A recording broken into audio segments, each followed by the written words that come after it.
Bonjour, bienvenue dans cet unboxing du Team Associated Rival MT10, donc de Team Asso pour ceux qui disent comme ça, voilà. Donc on est sur un MT en 1.10.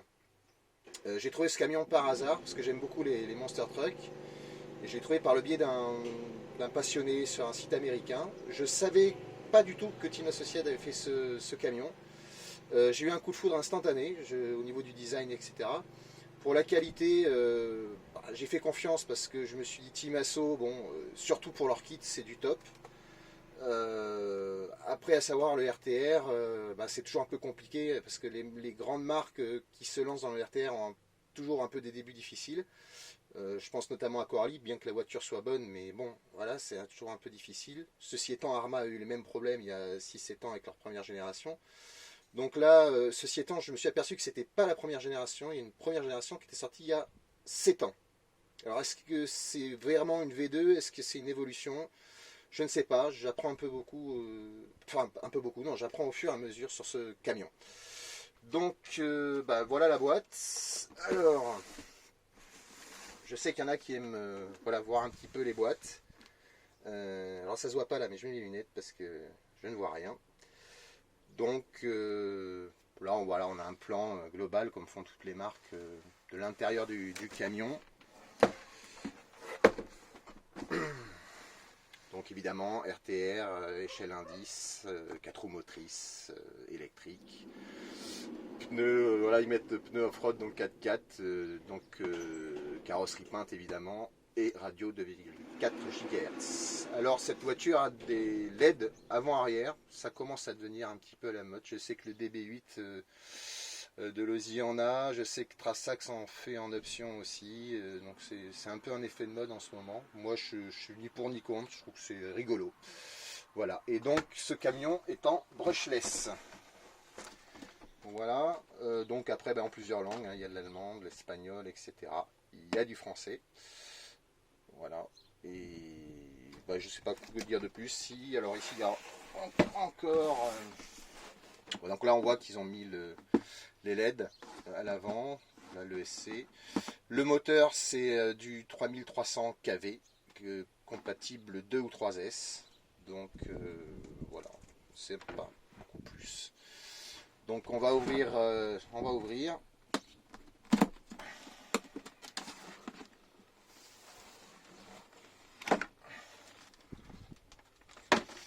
Donc la notice, hein, comme toute marque, hein, des petits outils, donc des clés Allen qui sont légèrement rouillées. Voilà. Donc ça a dû prendre l'humidité en usine. Je vais ouvrir ça.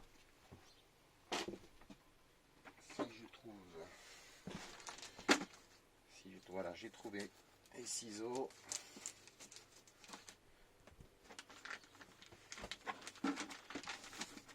Donc voilà, un petit jeu de clés Allen rouillé. Alors ça c'est fort quand même. Pourquoi pas. Bon, c'est fabriqué en Asie, donc peut-être sous des latitudes humides. Donc ça, c'est une dock sur l'équipement électronique, à savoir le SC, l'interrupteur, le cerveau et le moteur. Voilà, l'installation, etc. Voilà. Bon, après, comme tout, à peu près comme tous les RC, RTR, il y a le système de calibration pour le SC. Alors, la dock de la radio. Je pense qu'il va y avoir beaucoup à dire sur la radio. Voilà. La garantie. Et évidemment, la dock.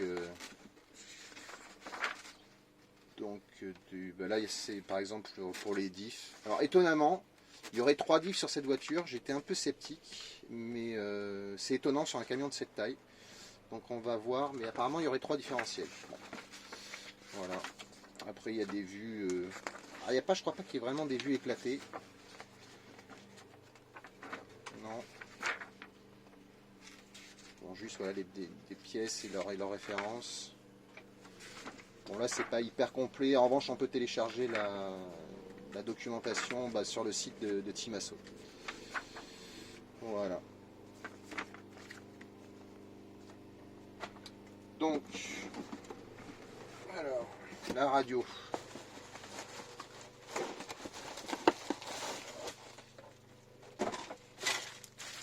La radio. Bon, alors là, pour moi, c'est tout simplement catastrophique en termes de qualité de plastique. Alors ça, c'est volant avec le faux disque et l'étrier dedans. Au revoir. Bon, petite mousse. Il n'y a pas trop de jeu dans là, enfin bon, sur le volant, mais alors là, franchement, la gâchette, c'est plus que moyen. Bon, il y a ouais. Il n'y a pas beaucoup de réglages possibles. Enfin ouais, bon là, pour moi, caca boudin, quoi, hein, la qualité de la télécommande. Donc à voir après si elle fait le job.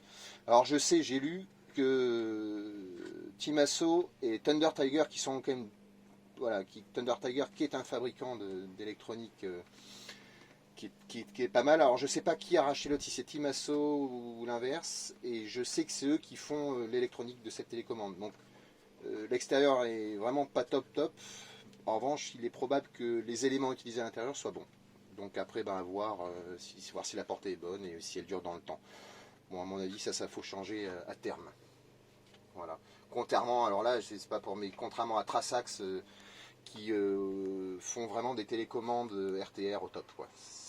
Et aussi Arma maintenant qui mènent de la Spectrum DX2E, c'est quand même pas mal.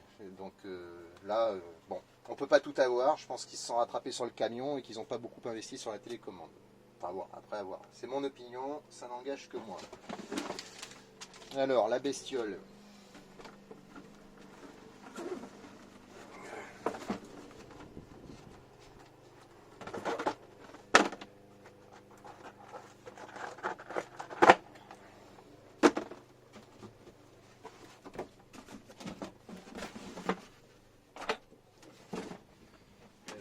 Comme vous le voyez, nous vivons dans un camping-car, donc la place nous manque. Alors, à première vue, moi ça confirme le coup de foudre que j'ai eu pour lui. J'adore la Caro. Je trouve ça sobre, pas trop ostentatoire, pas trop. Voilà, moi le bleu, le blanc, le noir, ça se marie bien. Il est resté longtemps dans le carton en stock celui-là. Le design, moi perso, j'adore. Voilà, après c'est toujours un avis personnel, ça n'engage que moi, j'aime bien. C'est pas trop ni.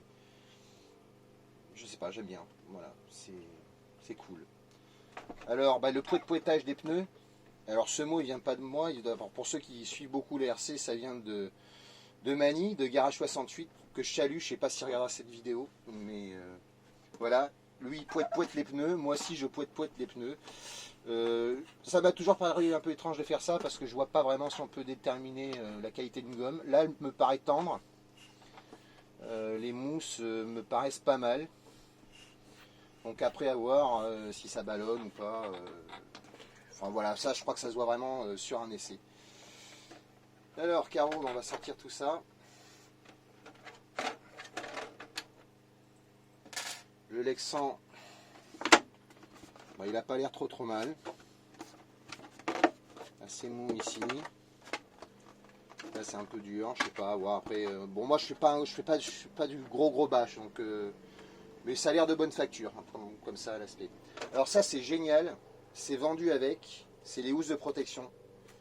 Voilà, pas mal, hein. Le camion il est vendu avec, je trouve ça génial. J'avais vu dans l'unboxing américain, je trouvais ça super. Voilà, petit filet de protection. Alors la prise d'origine c'est du DIN. Moi j'ai mis du XT90. Par choix, je mets toutes mes RC en XT90. Voilà. Donc là le moteur.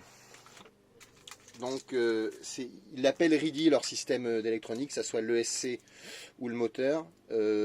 Pour moi, d'aspect, ça ressemble étrangement, mais ça vérifie, on dirait du S-Run donc de la deuxième marque de B-Wing.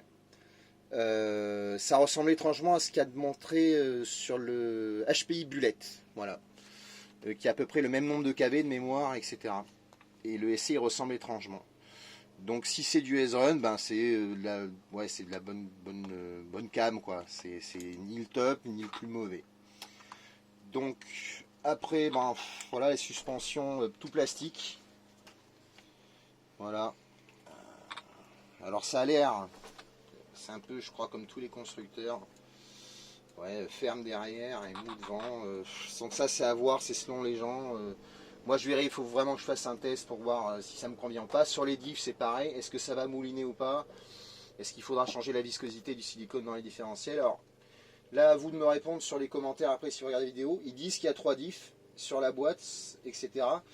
Moi j'aurais pensé que ici c'était uniquement pignon, couronne et un slipper, mais visiblement dans cette partie là, alors ça m'étonne, il y aurait un diff et il y en aurait un autre derrière à suivre, ce qui me paraît complètement improbable, et pourtant ils mettent qu'il y a 3 différentiels et aussi sur la notice, et celui à l'avant. Donc je sais pas, à voir, je vais voir le jour où je vais démonter, ou je trouve une dock plus complète. En revanche il y a un truc qui m'a assez séduit, c'est la protection du cardan central en fait, elle est protégée, je trouve que c'est pas mal. Voilà, ça peut protéger des gravillons ou des poussières excessives ou du sable si on en fait sur la plage. Et à savoir aussi que le diff, ce pseudo-diff, la couronne et le pignon sont sous carter étanche, enfin protégé on va dire, hein. Étanche c'est un bien grand mot. Il y avait une réserve que j'émettais, c'était le cerveau direction pris de cette manière là. Moi je trouve que c'est vachement exposé, donc je sais pas si... À voir aussi à l'usure, selon l'utilisation qu'on en fait, je sais pas, je trouve ça, voilà, je trouve ça bizarre d'avoir mis le système de cerveau de direction dans ce sens-là. Il doit y avoir forcément un intérêt au niveau ingénierie, mais je le vois pas trop, moi. Mais bon, ça m'inquiète un peu, mais à voir en roulant. Ça en revanche, bon point, contrairement à une concurrence française qui livre des camions, je citerai pas le nom, mais je pense que les gens qui s'y connaissent comprendront, qui livre des camions avec des cales avant-arrière et arrière-arrière-arrière-avant en plastique. Là, d'origine, c'est de l'aluminium. Je dirais du 2, 2,5. Donc bien, voilà. D'emblée, ils ont fait les bonnes choses. Et aussi, les protections de bas de suspension prises sur les triangles. Alors ça, c'est quand même ce qu'il y avait sur les voitures de compétition il y a quelques années. Et certaines marques le reprennent. Bon, pour Team Asso, c'est logique parce que voilà, eux, ils font de la compétition. À haut niveau, hein, puisqu'ils ont 30 titres, dont des mondiaux et des nationaux américains. Donc voilà, et là on voit que c'est des voitures, enfin l'ingénierie, on voit d'où les mecs viennent, quoi. Voilà pour l'ensemble du camion. La wheelie bar évidemment, parce que c'est censé lever comme tous ces petits camions. Et une dernière chose, donc moi je vais le faire tourner avec ça, donc une lipo en 3S en 5000 mAh en 50C. Bon, j'avais peur au début que ça soit un peu trop gros, et en fait bah non, ça passe nickel, hein, ça va super. Y a pas, on pourrait même mettre plus gros, hein, les scratchs se prennent super bien. Voilà. Donc si un jour voilà, vous êtes intéressé par ce camion que vous l'achetez, vous pouvez déjà 5000 sur ça passe, et au-dessus ça passera aussi. Après je pense que ça ferait trop lourd et que ça déséquilibrerait le camion, parce que déjà bon, une 5000 pour ce genre d'engin c'est pas mal. Donc voilà pour le petit unboxing. J'espère que ça vous a plu. Si ça vous a plu, mettez un petit pouce bleu. Si ça vous a pas plu, mettez le pouce dans l'autre sens. En revanche, si c'est pour mettre des commentaires remplis de haine et des trucs comme ça, franchement, passez votre chemin, je ne les lirai pas et j'en ai franchement rien à faire. Donc à suivre, il y aura un essai. Je voulais le faire aujourd'hui, mais je ne sais pas chez vous, mais là, dans le sud-ouest, le temps est pourri. Et donc, peut-être demain, voilà, je vous ferai une vidéo à suivre du Rivalente et vous faire part de mon premier ressenti. A bientôt et tchuss à tous.